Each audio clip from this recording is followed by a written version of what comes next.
Welcome to the AdTechGod Pod, where I speak with the agency leaders of our industry. Today's guest is Dani Mariano, the CEO of Razorfish. Dani has spent the last 11 and a half years at Razorfish, where she held multiple roles and climbed the ranks to where she is today, leading the company as their CEO. I've had the pleasure of having mutual friends in the space who tell me she will be transformative to Razorfish, and she will do nothing but fuel their growth. Dani, I'm really excited to meet you today. Welcome to the pod. Yeah, thanks for having me. I'm excited to have a conversation today and see where this conversation takes us. Same here, Dani. And being a female in the space and just looking, I usually write these long, drawn out introductions because people work at 57 different companies. But looking at 11 and a half years at Razorfish, it really tells me a lot about the culture that is there and the culture that you're carrying on as CEO. Yeah, it was a big career shift to come to Razorfish 11 years ago, and I live in LA today, and I'm basically bi-coastal, but I like to say I live in LA. And I worked in a lot of local and founder-led companies. And so going to an organization as large as Razorfish, and we're owned by Publicis, was huge culture shock. But it's also been a rocket ship ride, where every 2 years my job changes, I get more responsibility, and I've just learned so much, and quite honestly have landed in a role that I never envisioned for myself. But there have just been so many people who have believed in me and given me the opportunities to continue to grow and learn. And it's I call it my rocket ship ride because it's been like in a very short amount of time, in my opinion, like I've had a career of a lifetime in 11 years. So it's been fantastic, and I'm thrilled to be leading Razorfish at this point.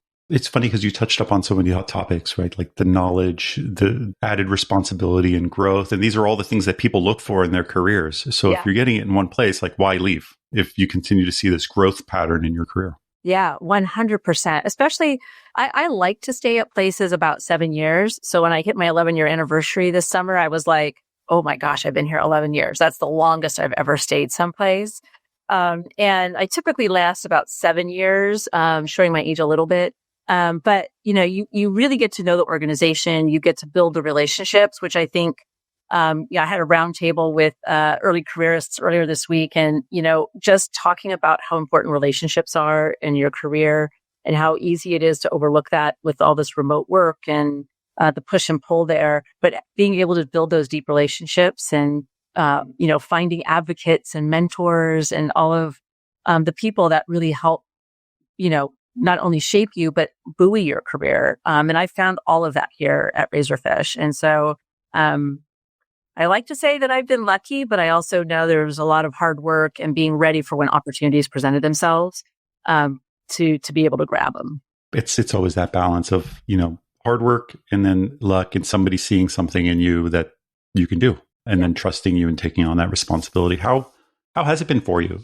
You just recently became the CEO of Razorfish. Yes. Like we always do. How's your first 100 days? Yeah. Well, I think I'm on day 95. So we're definitely very close to that 100-day mark. And it's been interesting. I was the president for the 2 years prior of Razorfish. And so I definitely had a front row seat at,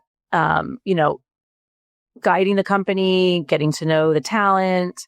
And so the first 90 days, I've really focused on people because we are in a people and a relationship business. And so even though I know a lot of people, it's like I put a new pair of glasses on and I can see the world differently now. I really can't explain that because I feel like I had a seat at the table already. So I'm not sure why everything seems new with a different role and responsibility.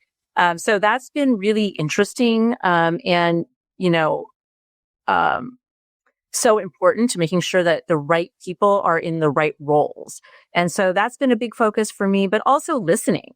And not just listening to the leadership team or the senior people, but throughout the entire organization. And I'm in the middle of a listening tour right now where I'm focused more on kind of like that mid-level and early careerists because they're the people that are living and breathing the business every single day and shaping the culture. And I'm fascinated right now to understand our culture and how to continue to build a high performing culture that still lives up to our values. And so it's been a good start to the tour, and I'm fascinated to hear more as I go through the different dates and offices. Amazing. It's nice to hear that you just kept talking about the people and the culture, especially with so much change happening outside of the people and the culture. It's just like the technology advancements. I was listening to a podcast the other day about the industrial evolution and stages that we went through. And now we went through the internet, and now we're going through this AI thing. And the time spans between all these were so different. One was, 5,000 years, and the next one was like 300 years. Next one was like 50 years or 20, 30 years. And now we're moving through AI, and it seems like it's accelerating so fast that the focus on people just becomes even more important to understand, how they play a role. Talking about technology, have you seen, and people in general, have you seen changes in how your consumers and your clients are impacted by that and how they want to work with you? Yeah, absolutely. I think, and it's really interesting to see how some clients are really aggressive about wanting to understand AI and start to adopt it, and are really thinking through the consequences, especially of agentic when it comes to shopping. And other clients are kind of like, yeah, we kind of got to start doing something. And it's like, whoa, you're years behind at this point, which I think AI is still so nascent that you can certainly leapfrog different phases. But if you're not starting to work in thinking about how you're using AI, and you're not already kind of down that path, you're behind for sure. Your competitors are absolutely thinking about this. So from a client perspective, we're anxious to talk to them about AI because we don't want them to get left behind. From a consumer perspective, we definitely see people are using the AI tools. And I have so many people just in my personal life that tell me about how they're using ChatGPT. And it's just like, it's like a space bar now. It's like, it's no big deal to say like, oh yeah, I went to ChatGPT and did blah, blah, blah. And we see the dynamics in search changing so much on how consumers are using the different AI-driven tools, and how geo search is really changing everything for a lot of our clients. And so consumers are adopting it. There's a lot of benefits for them. And I think our clients have to figure out how they're going to get more comfortable faster to start adopting and gaining some of the advantages. But at the heart of all that is a lot of people questions, right? Like we have clients groups that are afraid of it because they think it will eliminate their roles. And, those are one of the things where we're really focused on with the critical thinking skills that the humans bring to the table versus the tasks that AI can actually do much more efficiently and quite honestly better in a lot of situations from a data processing perspective. When you talk about the consumers, your clients, the power of AI, even as it relates to personalization and the importance of human creativity, as well as critical thinking skills, are you seeing specific generations or targeted audiences or audiences of interest leaning more towards this AI than others? Do your clients come to you and say, we want to target, Gen Alpha more, or Gen X more, or Gen Y more? Do you see that kind of shift in how they're looking to target people and utilizing technology to do so? We don't hear, from the first part of your question, I think it's natural we're seeing it with younger, like with Gen Z being a lot more open to adoption. But within our agency, we see adoption across generations. Like that's something that has been a hot topic for us for several years now. And so there, I don't see it as quite as generational. I do expect that Gen Z will continue to be the early adopters that will push the adoption because they're learning it in school. When I talk to college professors, they're talking about how they are teaching, teaching and focused on teaching critical thinking, but that applying that critical thinking plus AI and generative AI to solve problems. So I think as they come out of school and having had this training, they're going to transform the marketplace and how we think about getting our work done because it'll just be so second nature to them. But I'm also relieved to hear that the critical thinking part, which is the part I worry about the most, is where, colleges and professors are starting to focus their energy. The second part of your question is really interesting because our clients are still obsessed with Gen Z. And they very rarely talk about Gen Alpha, which for me is like one of my passion projects. I am absolutely in love with Gen Alpha, from just a generation that I think will be very difficult for us to understand because they're third generation digital natives. We've never had kids born with tablets in their hands and encouraged to use them that swipe the TV because that's how they know to change a channel. That everything is just so native for them. And 2-hour delivery from Amazon is kind of like a no duh. Of course, that's how the world So works. normal. So normal. And even for my kids are Gen Z and they're in their early 20s. And for them, like they do remember watching cartoons and watching linear TV. They do remember, Amazon being relatively new. And these kids today, they're just the firepower and brain power that they're bringing and the empowerment that they're bringing. They're very different than Gen Z. And that's one of the things I'm fascinated about because if our marketers who think like, oh, they're just going to be mini Gen Zs are about to make another mistake, like they did with Gen Z. And so, when I talk to marketers, their only focus right now is get more Gen Z. At the same time, though, to answer your question, because we do have AI now, and especially generative AI when it comes to personalization, I am hearing from a lot of clients, like, now I need personalization. Like, now it's possible with the tools. I have one client, one CEO who said, I want 1 million different versions of an email to go out the door. Now, I don't know if we need 1 million, but I'm very interested in finding the point of diminishing returns on personalization in email and CRM. Danny, going back to Gen Alpha, and you talked about, grew up with a tablet in hand. Even the way they're being reached by advertisers has changed, right? For me, I would wake up, and I'm not giving away my age, but I would wake up on an early Sunday morning because I wanted to watch cartoons. And so I would watch the Lego or those, I don't know what they're called, the cars where you click a button and it just goes around a circle. And I would see those ads, and then that was on my Christmas list, right? That's how I found out about toys, how I found out about products. Yes.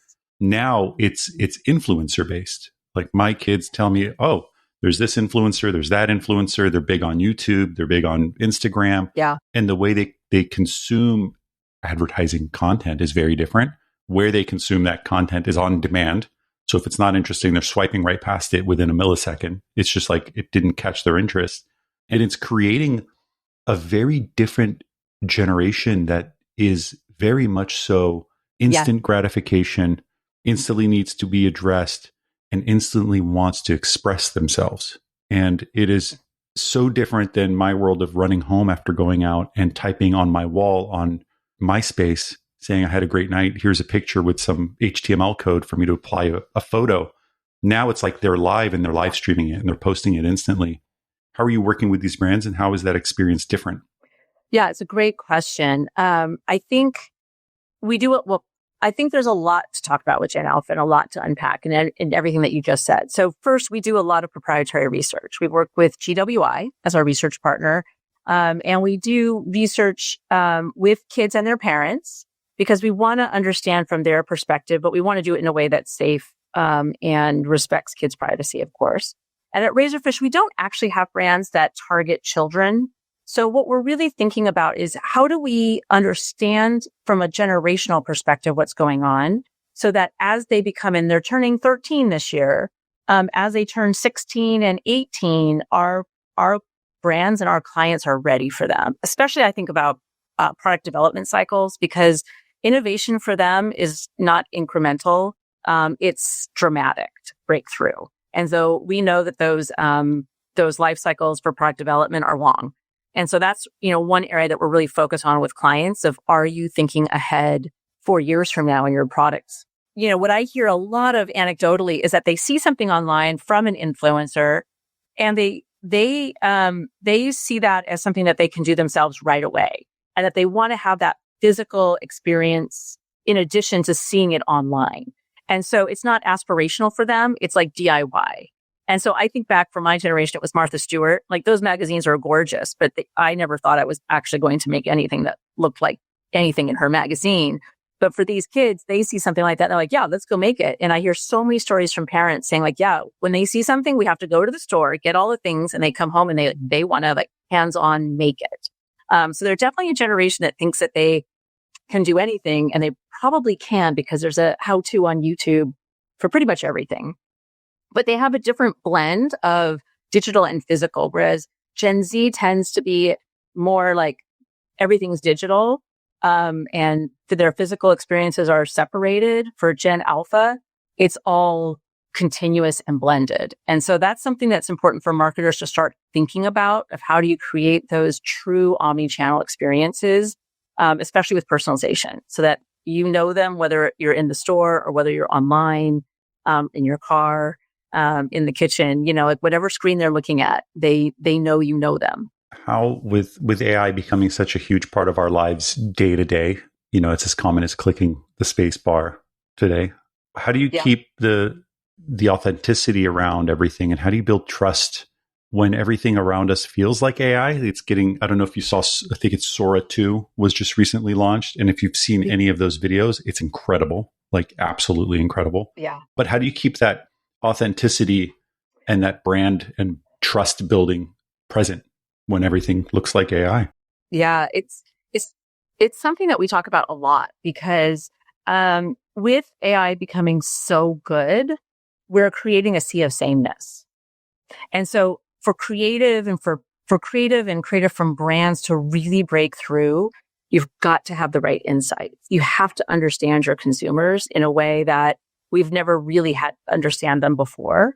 And so it all starts with those insights. And then I think it's about that human element, right? Like, we don't want a sea of sameness. It all might be excellent, but if it all looks the same, we're not breaking through. Like, we've created yet another problem and the need for breakthrough creative. And so for us, it's about that human element, having the right insights and having humans think about how to bring that together. And I think the other part is transparency. And that's one of the things I'm really proud about. Razorfish and Publicis Group, we belong to a group called C2PA, which is all about content provenance. And so whenever we work with AI, we are transparent. We use the Adobe suite, which has all of the functionality built in for the provenance of the images to be very clearly labeled, so that anybody can hover over an image and see where that image came from and what kind of manipulation was part of it. Because I think the other part is transparency. I do think consumers are okay with seeing things that are AI. They just want to know it was AI, and not feel like they're watching a celebrity deep fake. But that, it's either been approved or it's genuine. And so, the authenticity, I think, will become the differentiator in the future, and brands that focus on that and make that a priority, and to know their consumers and have that two-way dialogue with their consumers, they're going to be the ones that are going to win. Yeah, I feel like the growth of Gen AI is incredible, but it's both incredible, impressive, and it's also like really dangerous. Like the amount of content that can be created that looks so real is a little scary at times. It's very hard to differentiate some of the content that's out there, especially when it's something as subtle as, only the audio or only your lips moving, where you really have to zoom in to pay attention. Is this real or is this fake? Yeah. And it will just, like you said, it'll just get like better and better. So you may not even be able to tell anymore, which I think we're like, if it's not here already, it's imminent, the subtlety will be harder and harder to detect. Dani, what are you most excited about in the near future as taking over as CEO in the next 12 to 18 months? What excites you the most about Razorfish, and what excites you about the industry? Yeah, what I love about Razorfish and why I've stayed so long is because we love innovation. It's in our DNA. We actually turned 30 years old this year. Happy birthday. So we're like one of the OG digital agencies, which seems kind of like a strange sentence to say out loud. But I'm really very proud that we're still considered most innovative agency, and win those awards every year. So it means it's in our DNA. And for me, I always like being on the forefront of marketing and technology, because that's where the invention is and the fun. So for me, the next, 12 to 18 months, I'm very interested in AI as a business accelerator and as a business challenge, and how we're going to use that. But I'm also really spending a lot of time with clients now, and am very focused on understanding what's going on in the C-suite. and where they are looking to solve business challenges, not just marketing challenges. And so for me, that's very rewarding. My background is really marketing. And so those are fun conversations for me. And what I see shifting is, number one, a shift to the conversation around market share. And so for me, I'm like, oh, we're not talking about conversion anymore. We're not talking about brand metrics, but now we're talking about market share, which is a much bigger equation than just like what's your media or marketing doing. And the second shift I'm pretty excited about is understanding consumer experience. And so I am seeing a lot more of my C-suite conversations being not just about what's going on in my consumer journey from a marketing perspective or a purchase journey, but like the entire experience. So one of my automotive clients was talking to me about like, we need a unified experience, like no surprise, that starts from like not just the website to the dealer, but what happens in the car, what's happening on the app, and how are we pulling like all of those experiences into one single thread. And I think I see a lot of brands having that conversation with us, which for me is fantastic. That's like real transformation for businesses. And we're in a time when we have the technology and we have the ability to have those bigger conversations because we can get so much more done faster. I love that you even started this, after I asked you the question, you started with people and meeting them and having a conversation. I call this podcast the podcast for the people, about the people. And I can tell that you are absolutely driven to just know your clients better, to know your team better. It's literally how we started off the pod and how we're nearly ending it. I did want to ask you a personal question, and this comes up often with some of the female leaders that I interview. It is a little biased, can I say that? And there are some challenges for women in the space. How has it been from your experience, the growth that you've seen in your career and now leading a major agency like Razorfish? What are some of the challenges and what are some advice that you can give to some of my female listeners? Yeah. So I think, I could go on, we could have a whole podcast just on this topic. One of the things that I have seen throughout my career, and it might be a little bit of my generation, I'm definitely a Gen Xer, that as I came up, there was only going to be one woman in the room. And that was just always accepted. And so if you were the one woman in the room, you kept other women out. And so once you got into the room, knowing that was the dynamic, you kind of held on to that spot really, really tightly. And one of the things that I've been focused on since I've come to Publicis Group is, how do I bring women with me? How do I open that aperture? And I think the piece of advice I would give to women is like, we're in a time where, you have to really own your voice. And the thing that I tell every woman that asks me for advice is, believe in your ability to learn. If you know you can learn and you're facing a challenge, a new role, you want to apply for a new role, and you believe in your ability to learn, you can get it done. It's women typically tend to believe, if I can't do everything 100% before I try or I go for that new role, they select out.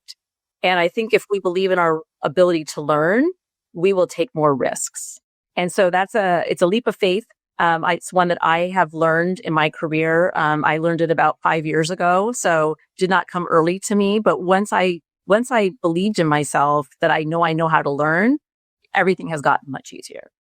And then for men in your audience that want to advocate for women, I would say, don't give them opportunities. Don't make decisions for them like, oh, they've got children at home, they probably don't want a job that has travel or long hours. Or they're getting married, they probably won't be interested in a relocation. Like, let women decide for themselves which opportunities they want to pursue at different life stages. Because that's something I see quite a bit of backroom conversations of people making decisions without actually finding out from women what they're ready for, what their ambitions are, and what fits their lifestyle. Like, let them make their own decisions on some of those important trade-offs. Incredible. Dani, thank you. Thank you for being my guest, and thank you, Razorfish, for having you. I do wish you the best of luck now that you're 100 days, probably when this podcast, a little more than 100 days, but I wish you the absolute best. Well, thank you so much. I really enjoyed the conversation today. And same here. Yeah, look forward to talking more. Awesome. Thank you. Talk soon. Okay, bye. Bye-bye.